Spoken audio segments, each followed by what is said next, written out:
Mais là, ça fait l'habitude. Non, parce que si on ça, je saute. On tape, souris. Oui. 24 heures chrono pêche, c'est le défi de pêche suprême. On voit pas. C'est un de ces moments où j'ai la vague impression d'avoir eu les yeux un peu plus gros que le ventre. Charlie, du magazine Angling Times, va m'envoyer un SMS qui contiendra mon défi de pêche du jour. Tout l'intérêt de la chose, c'est que je n'ai absolument aucune idée du défi qui m'attend. Le défi démarre à l'instant précis où le SMS arrive.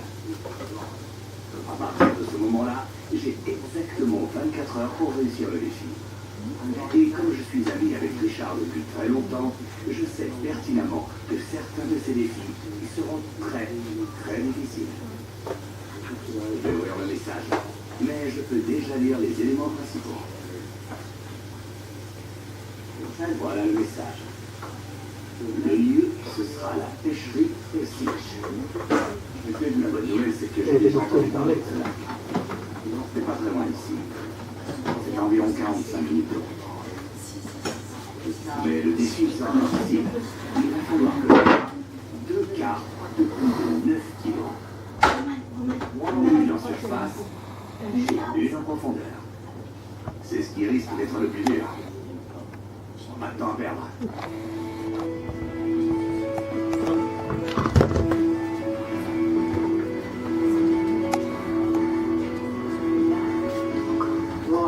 C'est maintenant qu'on commence à s'amuser. J'ai déjà préparé pas mal de matériel. Regardez tout ça. Le problème quand on ne connaît pas l'endroit, c'est qu'on prend tout. Y compris ce qui est inutile. J'ai des habits de pêche étanches, des bottes et bien sûr tout mon équipement de pêche.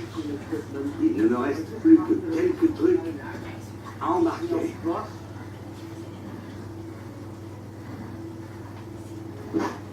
Maintenant tout est prêt. Il est temps de prendre la route. Le défi a commencé il y a 10 minutes. J'ai contacté Eddie, un des responsables du lac. Il m'a expliqué le chemin et j'ai des coordonnées GPS. Je connais un peu ce lac. Pas mal de cartes. La plupart font plus de 5 kilos, mais certaines dépassent les 15 kilos. Attraper les cartes ne sera pas un problème. C'est plutôt le poids qui m'attend. Il me faut des provisions de dernière minute, alors je m'arrête ici. Je vais acheter quelques trucs au garage du coin. Il va me falloir un peu de lait. J'y retourne. J'en profite pour prendre à boire. Je ne sais pas vraiment ce que j'ai acheté. J'ai dû faire vite. J'ai acheté une tarte, mais je n'ai rien pour la cuire. Et de la salmonelle. Il me faut des provisions parce que je sais que je n'aurais pas réussi ce défi avant la tombée de la nuit. C'est évident. En arrivant au lac, je vais commencer par bien observer l'endroit. Je vais devoir mettre au point une tactique. C'est un élément essentiel à la pêche. Dans un défi de ce genre, il faut savoir trouver la bonne tactique. 2 choses sont importantes. La météo, qui dépendra du moment où les poissons montent en surface.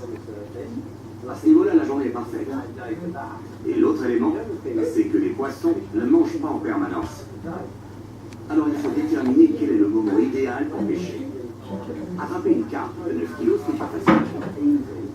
Je connais des gens qui pêchent la carpe depuis des années et qui n'ont jamais réussi. Moi, il m'en faut 2 en 24 heures. D'après le GPS, on y est presque. Le problème, c'est que je ne sais pas où est le lac. Fais confiance au GPS pour m'y emmener. Je vois une tache bleue.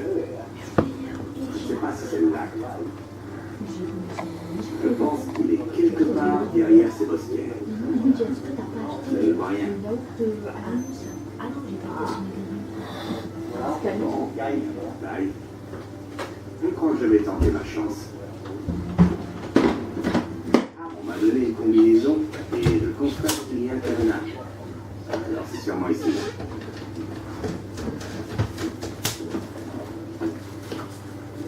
Ouais.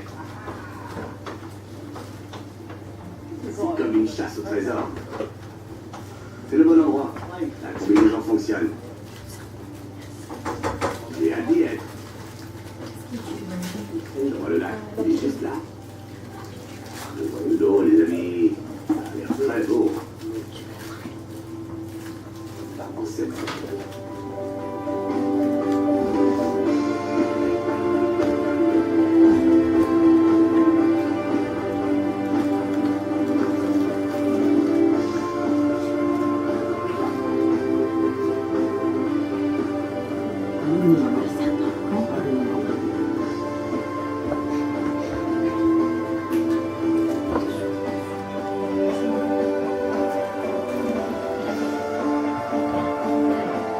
Je l'ai loupé une première fois.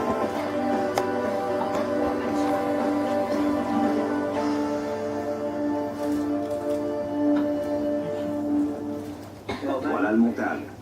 C'est un petit montage en hélicoptère. On a un plomb en bas, au bout d'une tige.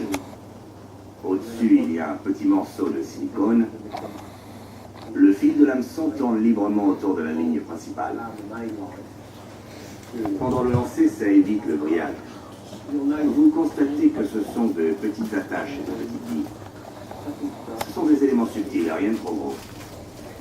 C'est fiable, discret et ça marche très bien. Je vais probablement pêcher pendant une demi-heure parce que l'eau est trouble près du bord. Ce côté semble intéressant. Je vais pêcher une demi-heure, bien observer s'il y a des poissons et partir en repérage.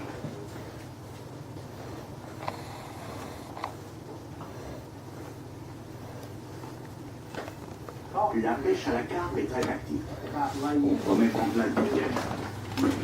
Ce serait une erreur d'arriver au bord d'un lac à carpe et de mettre tous ses œufs dans le même panier en espérant avoir deviné correctement où sont les poissons.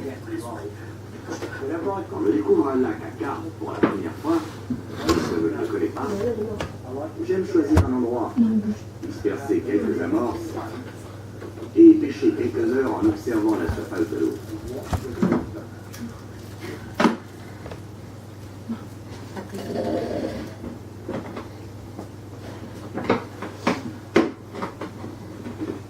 Je me dirige vers l'autre côté du lac.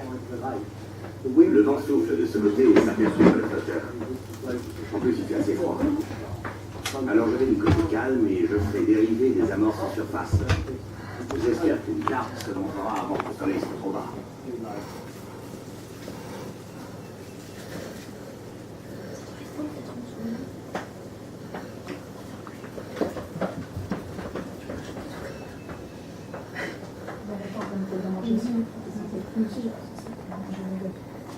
J'ai ici des biscuits pour chiens. J'en ai assez pour tout l'été. Enregistre ça. Je ne vais pas tout lancer. Enregistre ça. Je vais juste en envoyer quelques-uns par là-bas. T'es là-bas. Il ne se passe pas grand-chose en surface. Ça risque d'être très dur. Les chances d'attraper un gros poisson en surface me semblent mauvaises. Il y a trop peu d'activité par ici. Mais on ne sait jamais. Sans tout le poids du défi. Les poissons n'ont pas l'air intéressés.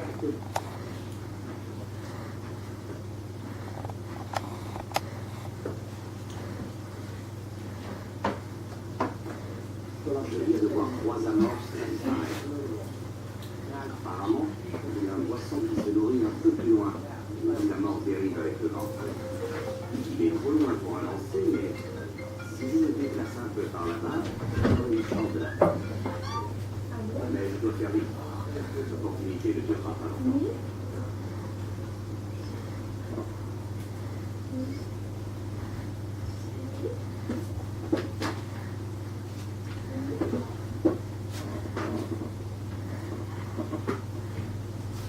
Je suis sur la plateforme vivante et je vis quelques poissons juste devant moi. Putain, il l'a enveloppé. Tu verras sur la vidéo, putain. C'est là qu'il va la bouffer. Ce ne sont pas des chenilles, mais c'est différent. C'est par-dessus les poissons. Ensuite, je vais lentement ramener le flotteur en position. C'est pas idéal, mais il y a un ou deux poissons. On doit éviter de lancer pile sur eux. J'ai essayé de le faire et de m'écarter. Les poissons vont être deuxième.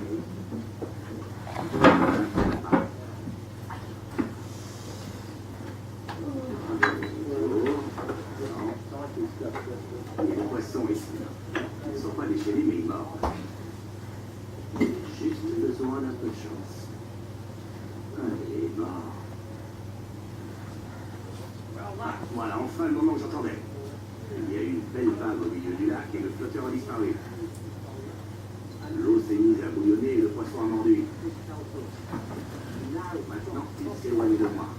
Oui et moi, environ 3/4 de la distance qui nous sépare de la plateforme de chasse au canard. Je ne veux pas s'y aller plus loin. Il fait le tour de la plateforme du fichier. Je suis en train de me fatiguer. Je ne peux pas encore estimer concrètement sa taille. Il est assez gros. Impossible de dire si on va réussir à le ramener.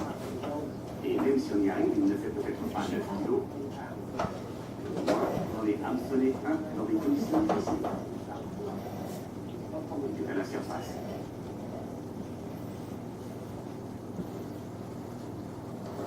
Tiens, belle carrure et une trace pas mal d'eau. On en va arriver. Tu fais le quart. J'ai prise. Oui, je suis content, mais je sais déjà qu'elle ne fait pas 9 kilos. Alors c'est un moment un peu doux amer. On m'a acheté un œil, mais ce n'est pas ce qu'il me faut. C'est un beau poisson, mais il n'est pas assez beau. Et voilà. Sur belle carte. Vous m'avez très belle. Regardez ça. Même après cette pluie, l'appât est juste là, dans sa bouche. Presque hors de portée. Il s'est vraiment jeté sur l'hameçon. Ce poisson ne fait pas le kilo. Il est large, mais il est court. Cela dit, il pèse au moins 5 kilos. Il est presque aussi gros que long. C'est un très beau poisson. On est content, mais... 9 kilos, alors ça ne joue pas dans les pattes. Ça compte pour moi, mais pas pour le défi. Alors je vais le remettre à l'eau. Les conditions dégradent. Si elle se couvre, le vent se lève et ça se rafraîchit. Je pense que je vais bientôt plus pouvoir utiliser mon flotteur.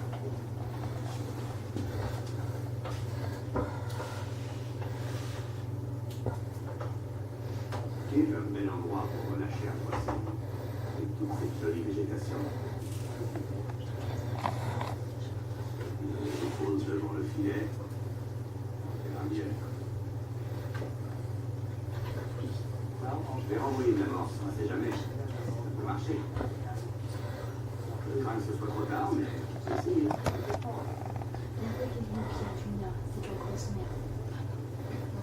C'est là le montage que j'utilise. Quand on utilise des disques pour chiens comme un pas de surface, ça peut poser un problème. Les cartes adorent ces disques. Mais quand ils sont dans l'eau, ils s'invisibles et harmonisent.